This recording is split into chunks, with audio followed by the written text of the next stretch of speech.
Welcome to Career Wanderlust podcast, your compass for new career horizons. Today, we are talking with Alisa Granz. Alisa is currently president of brand communications with RNC PMK. As an accomplished communications and marketing executive with more than 20 years of experience, Alisa has successfully built major brands with some of the world's most innovative companies. This includes international work in more than a dozen countries across 5 continents. Not to mention, she is a passionate leader of motivating teams to deliver transformative results. Alisa, thank you for joining us on Career Wanderlust podcast. Please, could you tell us a little bit about what you feel has been some of your most important career advice and why? Well, first, Jolie, thanks for having me here today. I think we're in such an interesting time, not only in the communications world, but marketing at large. And I always find it valuable to be able to, talk with peers and others about sort of how to navigate this world. But I think one of the first bits of advice I often give to people, regardless of whether they're just breaking into this field or they've been doing it for quite some time and looking to make a move, is make sure you're finding a place that is a culture match. I think that you really need to look out for who you're working with, who will your manager be. I think in many cases, who your manager is can truly make or break an experience, especially if you're with a large company where you might find that depending on the division you work within, there's almost like a little subculture, right, Right. of that larger business. So I think you really want to look for culture matches in terms of your professional aspirations, your day-to-day work style. Is it going to be very, very team focused, but yet you're best when you work individually or vice versa? You really want to look at all of those things. So I think that's generally like the number one bit of advice I give. And then I think the second piece is to be open-minded, be Oh, curious, right? I think mhm. especially if you're just starting out in this field, I mean, for me, I had the opportunity to have some wonderful internships while I was in undergrad that helped me Mhm. figure out what I like and what I don't like. And I was really open when I got my first job at a big PR firm, and there were opportunities in public affairs and healthcare. And I'm not sure either one of them would have really been where I thought I'd get my start, but I ended up getting to do work in both aspects. And then an opportunity a couple years later came about to transfer and work in brand marketing, which ended up being my love and my sweet spot. But I had such transferable skills from Mhm. those two areas. So just be open. There's a lot you can learn, be ready to take on new things. And that's how you find your sweet spot, right? Is by being open, trying new things, taking different opportunities as they come along to see what fits and what doesn't. And Absolutely. really, we all want to find that sweet spot. Yeah. Because Absolutely. that's where you really thrive. Definitely. And great advice about culture. Absolutely a must. And it's one of the number one reasons why people will make a move. It's either the manager or the culture's not right. And a lot of times, especially people who are newer in an industry aren't asking about those things. Is there anything that you would suggest asking in an interview to help learn more about the culture? Yes, I think it's a fine line, because I also recognize that we are now in an era, and it's a good thing, but we're now in a time where people are, I think, more focused on work-life balance than they ever have been. We're sort of navigating this hybrid remote work situation. Are you in? Are you out? So I do get a lot of candidates when we're interviewing, and one of the first questions they want to know is, how often do I have to be in the office? I think you do need to balance. I would hold those questions till the end. Get your impression first, right? I mean, at the end of the day, why don't you sell me on what you're going to bring to my company, and then maybe we can figure out the Definitely. possibilities, right? So you have to balance and be willing to give, like we are too. But yeah, I think you can ask. I think it is okay to ask questions about the in-person versus remote, or what do you do? What do you do to mentor? How would you describe your management style? Or what can I do as someone on your team to thrive? How can, think about what you can bring to the table. I mean, if you're talking about like literally interviewing skills, you definitely want to make sure you are bringing forth to that possible manager, to that HR individual who you're talking to, what can you bring to the table? And then there's obviously going to be an opportunity to poke around and ask about the things that kind of, instinctively are going to matter to you. But yeah, just you first have to do the work within, I guess, as I'm Yeah. now kind of saying this out loud, get clear on what matters to you. Do your Right. checklist of, here are the must-haves, Mhm. here are the nice-to-haves, because Mhm. that way you can really evaluate an opportunity and say, well, it would be nice if, but I'm okay without that. In other cases, you might say, oh my gosh, this is a company that seems like it is a 24/7 grind, and that is just not my MO. And you might know right off the bat, you know? Right. Um, Yep. so yeah, you kind of I think the first step is to just get really clear with your comfort level, what you're looking for, and then it might become a little simpler to know what questions to ask and poke around for. But I think Yes. ask about training. What is the review process? How often are people reviewed? I mean, that'll tell you a lot about a company too. Mhm. Yeah. And when you ask the person, the hiring manager, about their own experience within the company, I love to hear about that as well, because what do they like? What do they don't like? Gives a lot of insight into you might get a little bit more, especially with people at the same peer.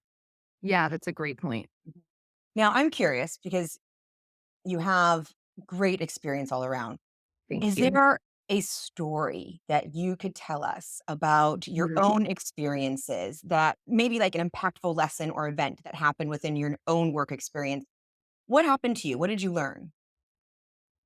Well, a couple of things. I mean, I think that now there's fortunately a culture in our society and in business that is much more open to the art of failure, right? Like we all talk about how you learn from failing. Sarah Blakely, the founder of Spanx, I love hearing the story that she used to tell about how her dad would ask the entire family to sit around the dinner table in the evening and share what is something you tried today that you failed at, because he really wanted to encourage Right. resilience and grit. And yet I don't feel I grew up with that, so I certainly was really really panicked when things would go awry. But I learned quickly, especially in public relations, a lot of our work is event driven.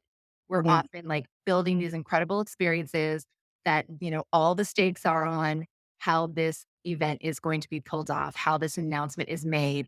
And without fail, and I think especially in the event world, like there's always going to be something that maybe doesn't go as planned, Right. but the next time around, you won't forget that thing that you forgot this time. So, Oh, so it, true. I mean, that's more of a general example, but I would say you definitely sometimes have to learn through mistakes, and that can be really scary, especially early on in your career. But as long as you're doing your best to obviously always like check your work, have systems in place for managers to to catch the big stuff, like the little things, once you learn, you won't do it the next time. Um, I think on a grander scale, I was very lucky to have an incredible mentor and manager for over a decade during my time at Ketchum. Mhm. And she, in many cases, I think saw things in me that I, hadn't yet seen in myself. So she was sort of that lovely safety net who was always there to review a plan, to partner with me, but early on with a client that we worked on together, I said, "Oh, hey, there's a meeting coming up. I wanted to check your schedule and see if it would work at this time." And she said, "You don't need me anymore. You've got this." And I wasn't sure that I did, but she knew. And so it We all also have takes, I think, build that confidence up. And I was very fortunate again to have this incredible manager who saw my potential and believed in me and was sort of always there if I needed, but gave me just enough rope, right, to get out there. So take some risks, jump at the challenge, prepare yourself. Do not go unprepared, but like don't be too scared by it. I think that's something I learned too. really great advice. Really great advice. I think it's transformative advice, to be honest with you, because so many of us are scared of failure, and it completely stops us from doing so many things. Even if we get comfortable in our job and are able to do these certain things, that failure will stop us from maybe taking another little jump or trying another little opportunity. And when you Yeah, realize that really failure is the stepping stone to success, I mean, literally all the little failures, as long as you learn from them, as long as you take a look at them. What can I learn from this and apply it to your life? It is a stepping stone to your greater success. And knowing that changes everything. absolutely. I agree. Yeah. No, thank you. That's perfect. Well, tell us a little bit about RNCPMK. I mean, what do you guys do well? What do you look for in your talent? So, RNC PMK has a really exciting story to tell. We've been around for more than 50 years as a lifeblood of the entertainment industry. But Amazing. now the company is so much more. I mean, if you watch old episodes of Mad Men, you'll actually hear them reference, we got to call Rogers and Cowan, because the agency has been around since back in the day, representing some of the biggest names in Really talent. And cool. we still do that today with today's generation of talent. But now we also do so much work in the brand space. That's really where my background comes in and many of my peers. So ultimately, companies are coming to us because they want to drive cultural conversation.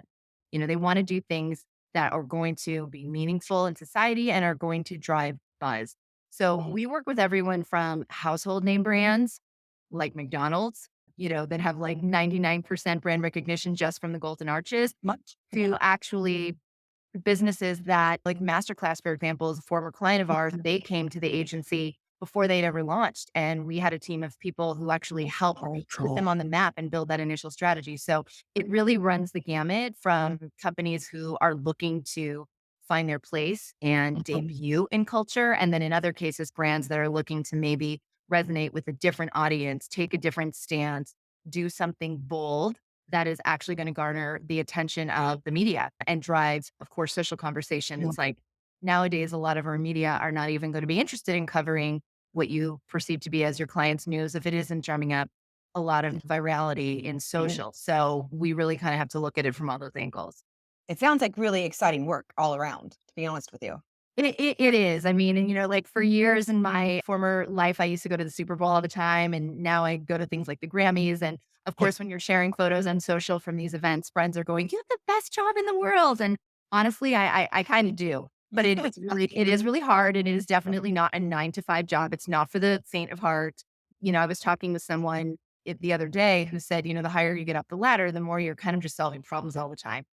Sort of true. You're really that's what clients count on us for. Mhm. Whether the problem is a crisis or whether the problem is simply like, how are we just going to reach this audience that is getting hit by, they're saturated with information from our competitors. So wherever it is, like we help them solve it and we help them solve it through data and insights and really understanding Right. what's going to resonate, what's going to move the needle on their business. And I think what's also unique about our CPMK that not many agencies can claim is our ability to support your sort of cultural marketing needs from a 360 standpoint. We're not just a PR firm.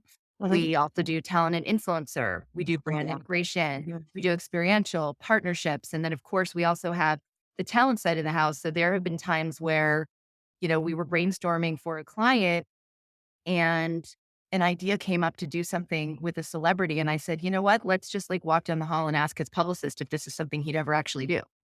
And it was them. Perfect. So that these are just like some of the unique propositions that we have. And I think that are why we've had a lot of clients for so long because they continue to reap the benefits of how we grow and evolve with the times. Oh, I can only imagine some of the interesting campaigns you've worked on. That's yeah, good stuff. That's stuff. Yeah.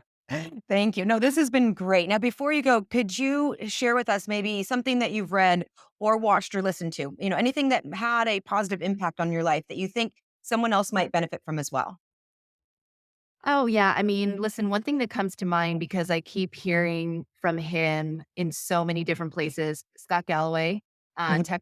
tech entrepreneur, professor, author. I've heard him. He recently was interviewed by one of my good friends on her podcast. I've Mhm. seen him on Bill Maher many times, read some of his books, listened to his podcast.